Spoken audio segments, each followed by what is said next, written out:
welcome to Great British Ghosts. Today we're in the West Midlands. Later on I'll be visiting a haunted, moated manor house in West Bromwich. But first of all, I'm at the famous Four Crosses Inn in Cannock. Now, when this was built 400 years ago, it was a quiet little village. Well, as you can hear, things have changed a bit since then. The Four Crosses is a 17th century coaching inn built with reclaimed ship's timbers. It's situated on a busy main road, which dates back to Roman times and has had dozens of reports of ghostly apparitions, poltergeists, and other phenomena over the years. Chris Arnold, a local paranormal investigator, agreed to take me on a tour. OK, Michaela, welcome to the Four Crosses in Cannock. This is a 17th century coaching inn built in 1636. Coaching inns were very important that day and age. Our modern day equivalent is motorway services. So it's where coaches would have stopped, the horses would have been fed and watered, the driver might have had a pint of ale to sustain him on his journey, and then they'd have been off again.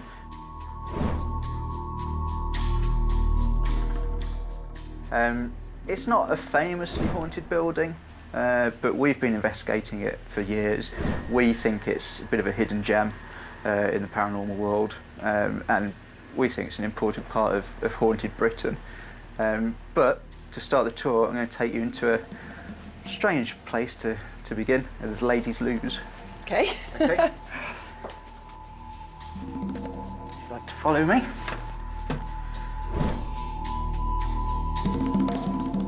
As you can see, I'm bringing you into the cubicle.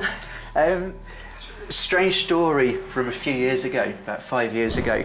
The landlady opened up first thing in the morning, came into the toilets to check everything was OK, and found two crossed carnations on the toilet seat. Now, there were carnations in the window, but there were two crossed carnations. She thought it a little bit strange, but didn't think too much of it. Went out into the bar area, was doing something behind the bar, looked back at the toilet door, where she just walked through. A big, heavy candelabra that's usually by the fireplace was now stood right in the middle of the doorway.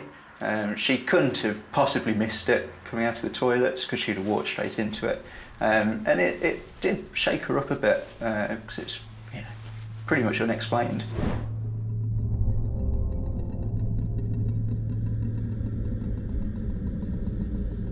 The other thing in here, if you excuse me just a second. Women have been sat in here, obviously, and have often reported hearing the sound of children crying, muttering, just very faint sound. But enough women have heard this to make me think that there might be something in it.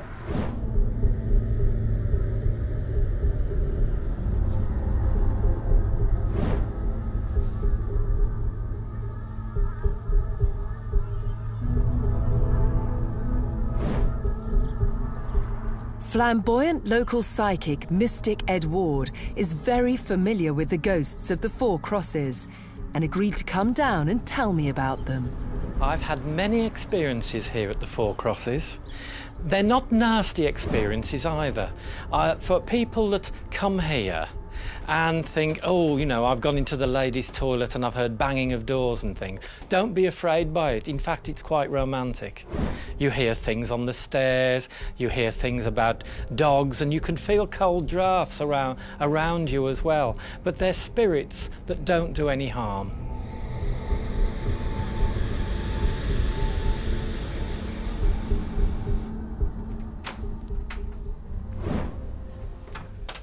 OK, Michaela, this is the snug area of the bar. In here, as in, I think, pretty much every haunted pub that I've ever been to, the story is always the same, that behind the bar, people have seen glasses flying off the shelves. So not just falling off, actually flying? No, actually flying off, and glasses moving about the bar by themselves. Just kind of typical poltergeist activity, we would call it. I'm going to take you up into the main bar area now. Now this area just hasn't changed in hundreds of years. Behind me, if you look here, you can just about see the outline of what was the main entrance to the Four Crosses. Now, as you can see, it backs out onto the main road, and quite a few deaths have occurred over the years because people have had a bit too much to drink, staggered out through the main entrance, not looked whether there was any traffic coming, and have actually been killed. Tragically, there was a child in the 1980s who was also killed that way. So that's why they've walled the whole thing up? That's why they've blocked it up, and why we now enter the pub through the other side.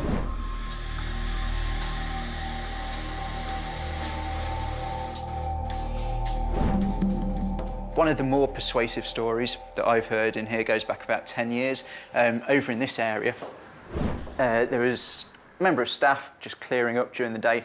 She looked up to see a teenage girl dressed in very ragged clothing, barefoot, just standing staring at her. They looked at each other for a few seconds, and then the girl very calmly turned round and just walked through this wall and disappeared. What did the member of staff do? The member of staff promptly quit her job. Really? Hasn't returned since. Freaked her out Yes, completely. I can't say I blame her. I must say, it's one thing seeing glasses fly off walls, but to see actual apparitions walk through a wall is quite scary, isn't it? Yeah, I think that's the holy grail for any paranormal investigator like myself, is to see that full body apparition. Unfortunately, it's a very rare occurrence, and I'm still waiting myself. Also in this area, people have heard footsteps running up and down as if it's coming from the floor above. They've gone up to investigate. There's no one been there. Very strange. And a lot of people have heard that? A lot of people have heard that, yeah. What's upstairs then? Well, I will show you if you'd like to follow me. So it's quite an active pub, quite a lot going on. It's certainly active, we think. So, it's just through here.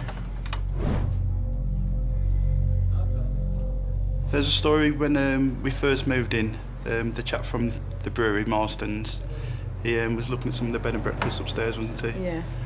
And he wanted to go into some of the rooms, and he actually tried the door on room number 3, was it? Yeah, room. And he heard a lady's voice saying, "Just a minute." And he come down and spoke to Jodie. He said, "There's somebody in room number 3." And she goes, there's nobody in there, there's nobody stopping over. So she took the key up to him and he opened the door, and there was nobody in the room. But there was actually him and a contractor, wasn't there? Contracts manager, yeah. And they both heard the voice say, "Just a minute." So, How did he react to that? well, he said his face was They were like... very shocked. He was like, I can't believe that. Yeah, they couldn't believe it. For somebody to knock on door room number 3 and they open the door, they hear a voice, and then there's nobody there, that is the time when you have to remember that we have a sense of humour on the physical plane, and so do spirit. When I've passed over into the spirit world, I'm not losing my sense of humour. I shall come back and make everybody laugh. I shall stand at the end of the bed and go, "Yoo-hoo!" And that's what spirit do.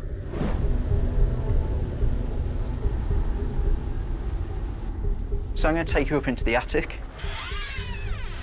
While we were coming up here with a group of members of the public a few years ago, the whole group heard someone call out, "Who's there?" We don't know who said that. There was no one else in the building. It remains another unexplained voice. But in the attic area, story goes that this is where prisoners would have been kept. So when the coaches came in carrying prisoners, they obviously needed to keep them in a secure environment, and they housed them up here. And this might explain some of the voices that have been heard, some of the activity.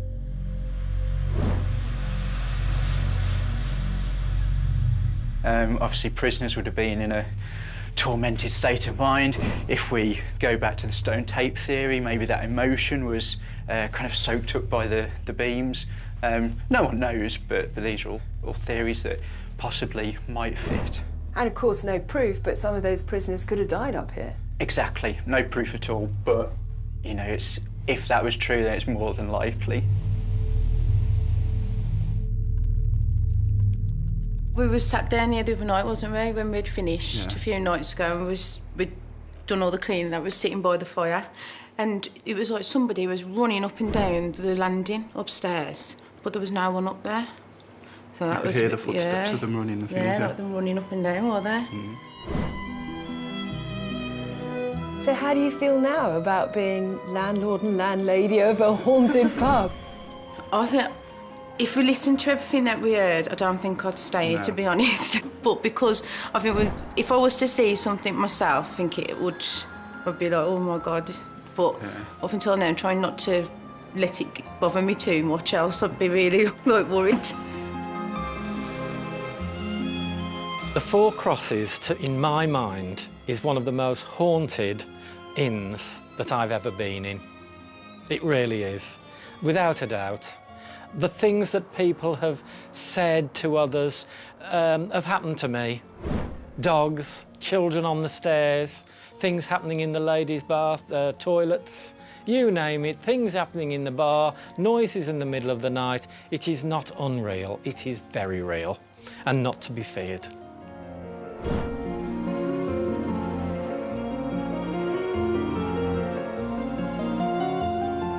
So the Four Crosses Inn looks fairly normal from the outside, but go inside, hear about the hauntings, the history, add a touch of flamboyance, and you get some great ghost stories.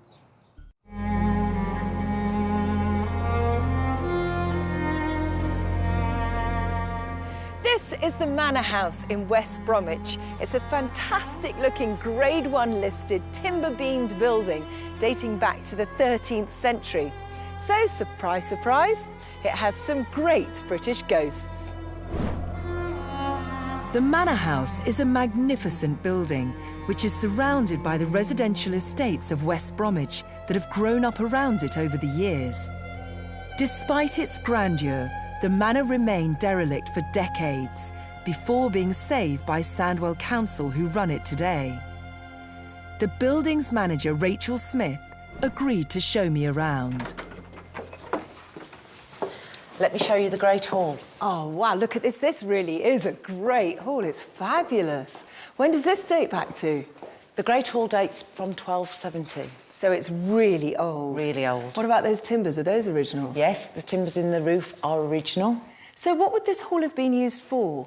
It would have been one of the main rooms in the house. It would have been used for feasting, as well as local courts, and as well as for local landowners to come and pay their taxes. So it's a real living room. People really lived here. Yes. Have you got any great ghost stories in this room? I would imagine you have. Yes, quite a few things have happened in this room. In the middle of the room here, there used to be a doorway.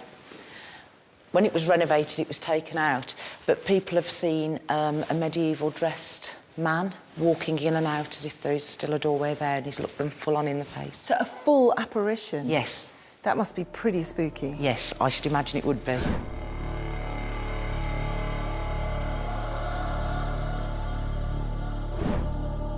One of the ghosts of the manor house is reputed to be a cat, and we've had a lot of experiences in this room when people have been sitting at meetings and things where a cat has brushed past their legs. Have you ever experienced the cat yourself? I haven't experienced the cat, but I'm quite grateful I haven't, to be honest. Have you ever experienced anything?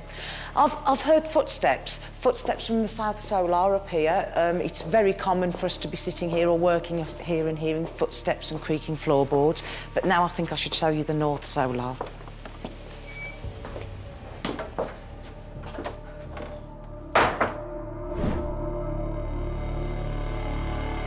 We've had quite a few experiences here, and it's one of the few places that I would go as far as saying I think is actually haunted.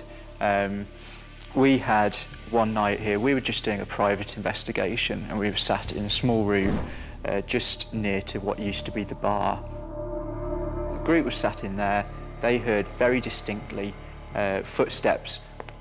It sounded like it was on concrete, and the footsteps walked up to where they were sat, and then they all heard a very loud sigh.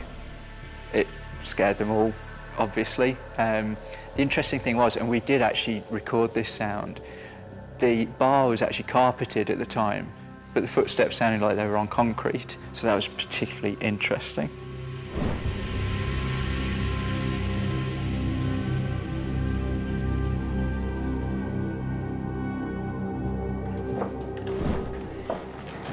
So what was this room, Rachel? This would have been a solar, which is a private living area for the family, perhaps after they retired after feasting in the Great Hall.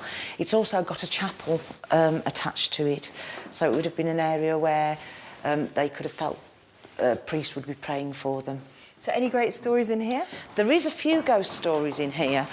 One of them is that people have seen apparitions of young men. There is actually quite a murderous story that goes hand in hand in historical records for the manor house, and that is of two brothers in the 14th century, Bertram and Nicholas, who had been to a local lady who was known as Agnes the Weaver, and they'd been to visit her, and on the way home they'd had a dispute of some kind, and Bertram actually murdered his elder brother Nicholas here at the manor house, just outside the manor house.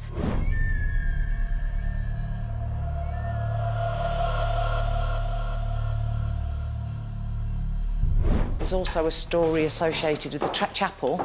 The chapel area, there are dowels across here, which shows that we would have had curtains hung across to hide the chapel from the solar. It's believed that when the curtains were drawn, when it was a pub, the gentleman whose job it was would draw the curtains in the evening, and the next morning he would come up, and every morning they were back open. Really? Yes. And have any apparitions been seen around this area? I do believe outside the chapel area, outside in the grounds, there has actually been a monk-like figure.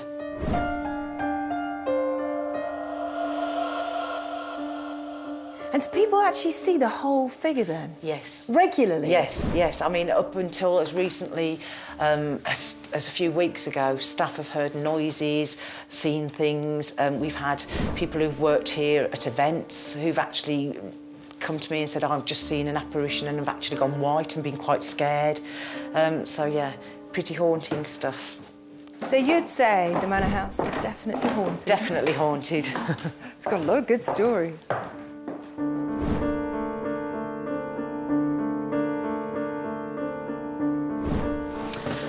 I just want to tell you up here, something quite odd happened in these ladies' toilets. It often seems to happen in the ladies' toilets.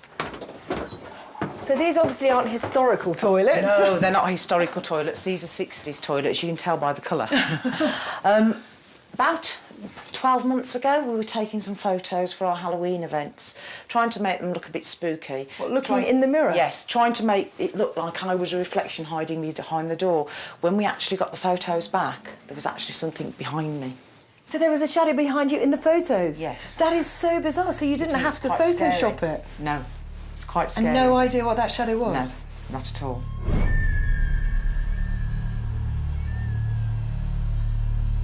There was one public event we did here which was probably the most active night we've ever had.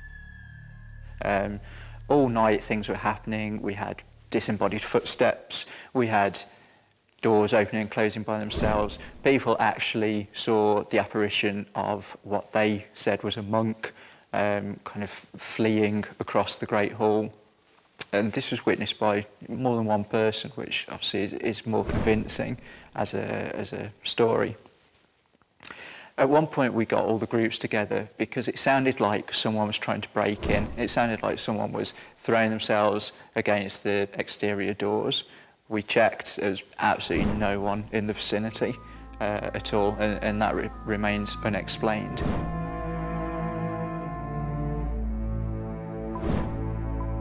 One of the manor's guides, Bethany Smith, got more than she bargained for one day during a tour of the kitchen. I was standing here and I felt something as if like it was grabbing my shoulders. So I thought maybe it's the draft coming from the windows. So from this side I moved to over here and I was standing over in that area and I felt something as if like it had got harder. What's that actually pushing like, down on your shoulders? Grabbing my shoulders, yes. So I decided to move a little bit further to try and get away from it because it did actually quite scare me. And I saw a manly shadow over there standing by the door as if it was going up to the panelled room or coming from the panelled room. And what did this manly shadow look like? It was just as if like it was a blur, black blur. And did it go then? Did it went, vanish? And then after that I had to leave the room because it did actually quite scare me and I had to go back into the Great Hall and join everybody else.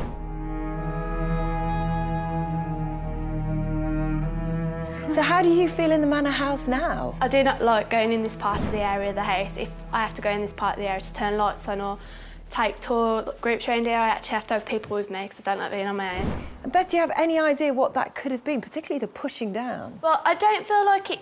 If it is a spirit, I don't feel like it's a bad spirit. Maybe it's just a spirit letting me know the presence of the house, but it does scare me, but I don't think it's a bad spirit or anything bad. When the lights are off, when you're perhaps by yourself, it does take on a bit of an oppressive atmosphere. I certainly wouldn't be hanging around too long by myself at night, but that doesn't detract from the fact that I think it's a wonderful part of England's haunted heritage.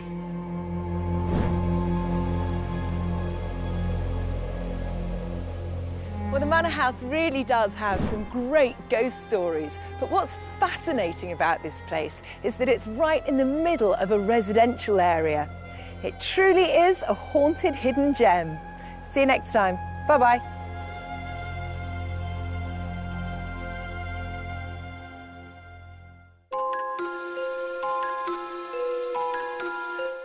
A must-watch Great British Ghosts continues with 2 brand new and exclusive episodes this Friday night from 9.